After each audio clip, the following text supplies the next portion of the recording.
Hey, welcome to another Studio Takes. I'm Dane Scott along with Pocket Frog. Come on, give Pocket Frog some love. We'll do that. Good to have you and Pocket Frog in the house today. We got the podcast, we got the YouTube video, and we're going to be talking today about a big problem. It's the thing that keeps people from succeeding. It's the thing that keeps people from standing out. What is it? Coming up next. Studio Takes. Real help for the aspiring voiceover artist and Fiverr entrepreneur. First, I want to thank all the people who have been sending in great testimonial videos to me. This has just been so fun to get the feedback, and it's also been gratifying to see that the people that I've been helping consider themselves to have been helped. Let's watch the demo that I just put together. Hi, I'm voice coach Dane Scott. Whether you want to improve as a voiceover artist or you just want to learn to speak and communicate more clearly, let me help. Here are a few comments from some of my students. Working with Dane has been incredible. The weeks following, anytime I have a session with him or have worked with him or have taken one of his classes, I actually have an uptick in my success levels on all the platforms I'm on. I've been training with Dane for about a month now, both on technical issues and learning to interpret copy, and I feel so much more confident when I send out my demos and samples for castings. Whether you're beginner, intermediate, or advanced, Dane Scott has something for you. Thanks, Dane. I always leave feeling positive with actionable advice that I can put into action right away, and he has just so much wisdom to give you. Invariably, the clients who ask me to use a certain tone that I use in my demos, those will be scripts that Dane helped to coach me in. So you know I've got a pretty good coach. Dane knows what he's doing. That's why he's the gig doctor. Work with him, and he is going to work with you. Thanks, gang. It was so nice of everybody to do that.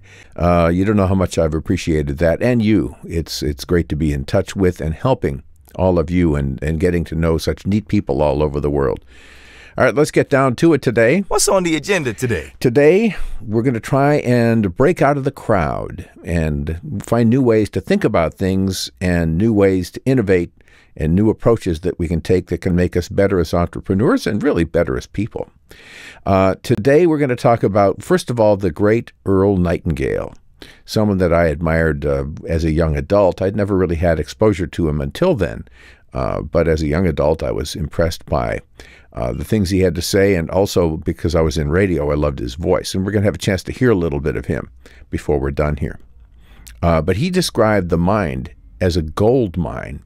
It's a place filled with riches and wonders. Sadly, too often people waste years of their lives and even sometimes entire lifetimes neglecting their own minds. And that can keep them from ever really standing out from the crowd or succeeding much in life. Consider this, the brain. This is interesting. The brain is the only resource capable of exploring itself.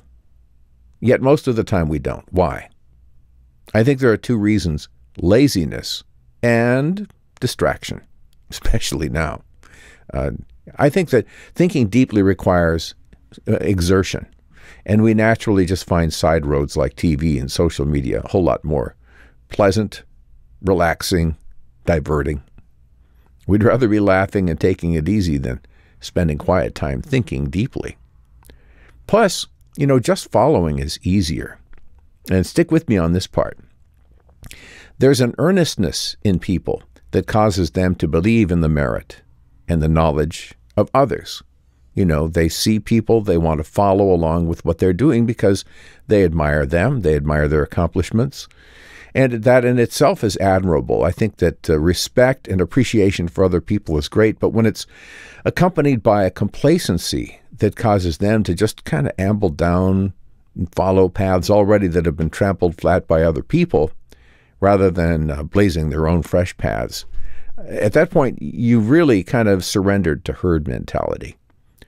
It's so easy to recognize the ones who have adopted the mindset, like that, because when you look at posts in social media that refer to certain notions as if they're established fact, when really all they are is just reconstituted ideas that people have heard from other people that have heard them from other people and so forth. I saw a YouTube video that saw a YouTube video. What you end up with is sheeple. They're just kind of following in the footsteps of everybody else. They're not really stopping to think. And this is what I suggest that we all try to do more of, is to stop and think. When people spend all their time in diversion and entertainment, and they're just, like bathing their minds in content and viewpoints that come from others all the time, I think something really precious is lost. It's individuality. People begin to all think alike, talk alike, behave alike. They take the same approaches to problem solving. They draw the same conclusions. And they have the same attitudes, too. And that's not surprising. It's easier, right? It's less work. It's the path of least resistance. It's certainly not the path to the greatest success. What I'm going to propose today is something that takes us beyond that. It doesn't require a profound name. Let's just call it thinking time. Amazing things happen when you quiet yourself down and just think. Thinking is a completely analog process. It doesn't require anything digital. And as a matter of fact, what I suggest is during your thinking time that you put away all your digitals. Set down your phone, your iPod, your iPad, your laptop. Put those things aside. Though, in order for thinking time to be the most beneficial, it's still kind of a good idea to take some notes. And I'll talk about that in a sec here. But first of all, you got to find yourself a place. Where can you just be by yourself? You're not going to have the distractions. You know what I like? I like my bed in the morning. It's before anybody's up. Coffee by my side. And I can just sit there in the quiet and think. Now, let's say that you've actually decided that you want to try this. You want to start exploring your own mind. So what I suggest is start with a germ, a thought. Just the seed of an idea or a topic, and then expand it out. A good starting point might be to just ponder some issue, some problem, maybe a goal or a purpose that you have, and then look for some ways to solve it or attain it. Go with that. It's a good idea to take notes. Otherwise, the thoughts can tend to be kind of fleeting. At least if you're me, they are. We don't always remember them. I don't recommend taking notes using your portable device or computer. I would say stay analog, 100% on this. Your brain is not a digital computer. It's analog. And all of your devices that you would use for digitally taking notes are going to be too distracting. It's too easy for you to be suddenly finding yourself checking messages or looking at somebody's timeline. So grab a pencil and a legal pad. It kind of feels good anyway. There's something nice about doing something analog from time to time. Start scribbling down your notes on real, honest-to-goodness paper. Now let's talk about the creative power of independent thought. At first, because of how conditioned we are by other people's ideas or traditional solutions, our brains will just flee to those right away when we start thinking about stuff. But don't worry about that. It's natural. If you sit down and you start approaching a problem or a subject or a topic or an issue or an idea, and the first things that pop into your mind are those kinds of things you've always heard, things you've always believed, things that other people have said. If you start there, it's okay. Don't worry about it. Just don't stop there. They're a departure point. Where you go next is the interesting part. That's where it starts to get exciting. And then you've got to be patient. Be patient with yourself. You've got to keep thinking, scribbling down notes. As you do this, you'll notice your brain starts doing something remarkable. It begins branching out in new directions, thinking for itself. It questions the ideas that you already have. And as you have questions in your mind, those questions will prompt new questions. New ideas come to you. New solutions present themselves. You begin to ask things like, I wonder why. Isn't there another way to, what would happen if? Give your mind the freedom to explore the possibilities. But If you find you're drifting into completely different subject matter, such as, maybe a conflict you're having with a coworker or what to have for dinner, you really need to get the discipline to draw yourself back to the topic before you. That's one of the reasons why it's nice to have something written down, because that helps you to kind of give yourself a central point of focus. Even the drift is natural, and you don't want to beat yourself up over it, but it will become less of a problem over time as you kind of get used to the idea of spending time just thinking. Your focus improves. It's kind of a workout. You think of it like an exercise, and you will improve over time. The problem with any exercise is that it can quickly become like every other kind of exercise, neglected, abandoned. That's why we have so many basements full of old dusty rowing machines and Nordic tracks and things like that. In the same way, mental exercise can be neglected because it requires discipline and at least a little bit of time devoted to it regularly. And that's too bad, too. Because mental exercise really, if you stop and think about it, is more important than physical exercise. Which is more important, you or your car? Your body is a precious and valuable thing, but ultimately, it's really your car. It's what you drive around in. Your mind is you. If we can find the time to do physical exercise, we can find some time to invest in advancing and enhancing the driver of the car, right? Well, let's try and apply this to real life. When we walk, run, or lift weights, what happens? We become stronger, healthier. We feel better. We can see the results in the mirror. When we exercise our minds, the results are ideas, goals, step-by-step plans, and the desire to grow and learn more.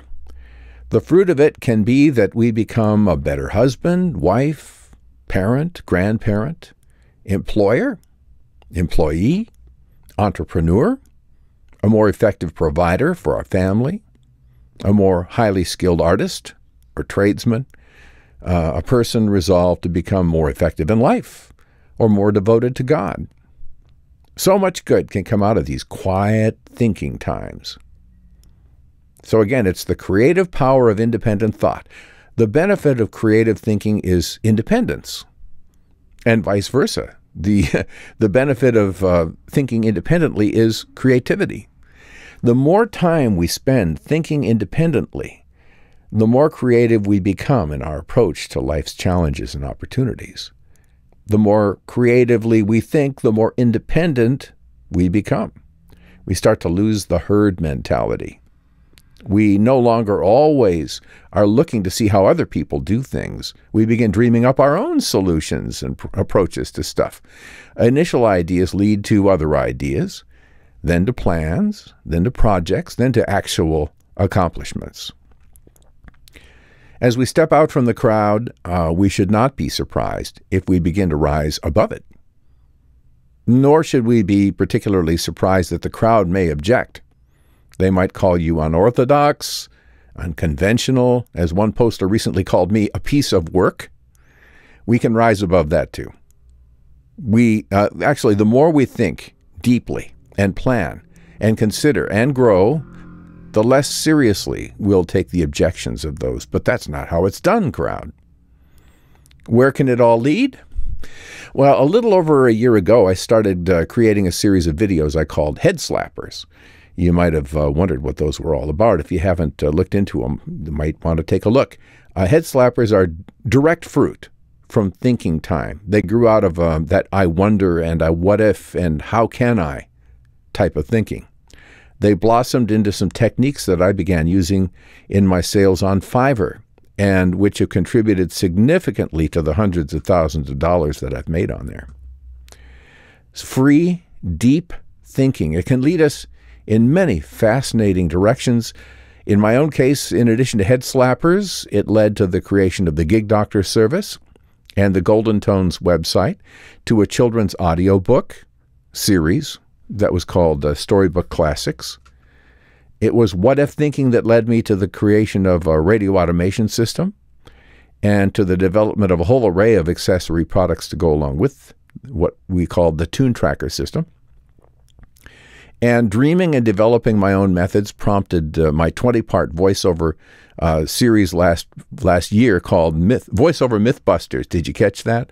Explaining in example after example why following the crowd as a voiceover artist is sometimes less than a good idea. And let me just conclude with this. The strangest secret. I started this out talking about Earl Nightingale. I'd like to end with him.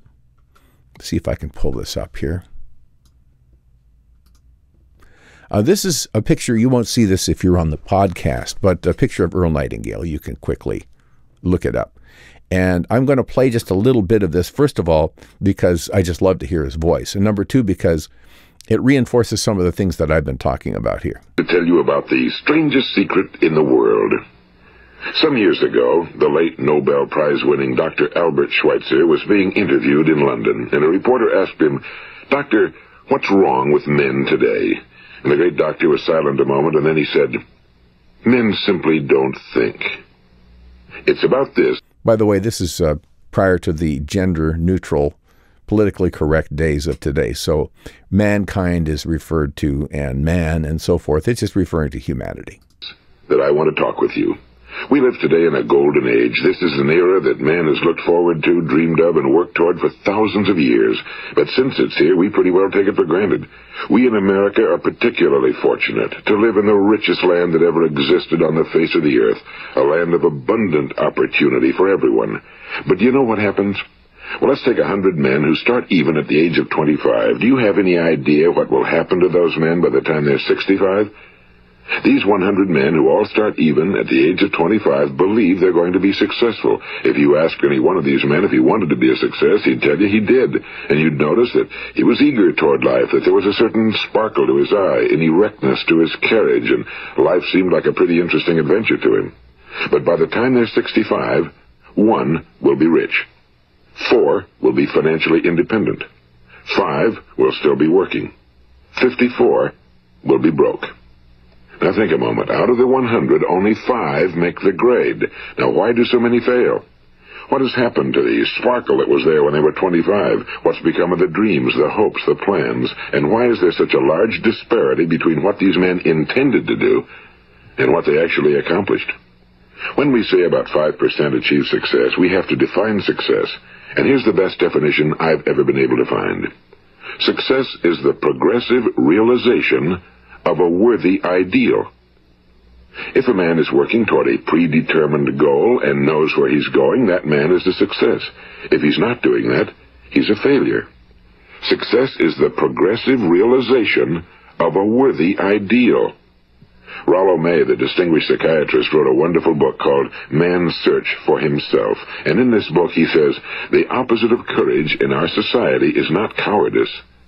It is conformity. There it is. Okay, so that begins to kind of spread out his message.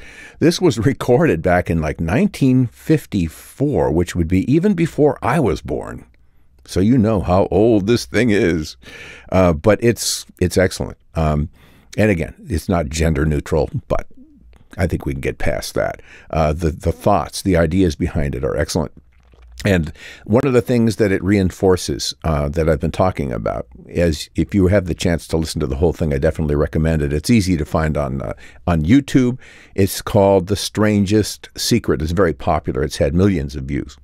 But The Strangest Secret talks about the importance of stopping to think, plan, organize your mind, head in a direction, get there. And the fact that this whole thing about a problem that's been defined as half solved is very, very true. And it can lead to all kinds of innovations and clever ideas and new ways of doing things. And that's what I suggest for you and for me. Spend that time thinking. Break away from the crowd. Do not allow yourself to fall into herd mentality. And that's it for today. I hope that you'll subscribe to the channel here on YouTube and to the podcast. Give us the thumbs up, the 5 stars, and we'll see you on the next one. Keep thinking, and I'll talk to you next time. You give me a call. Hello. Hello. Hello, I think. Hello, cutie pie. Until I heard the voice, I'd never done a crazy thing in my whole life. Goodbye.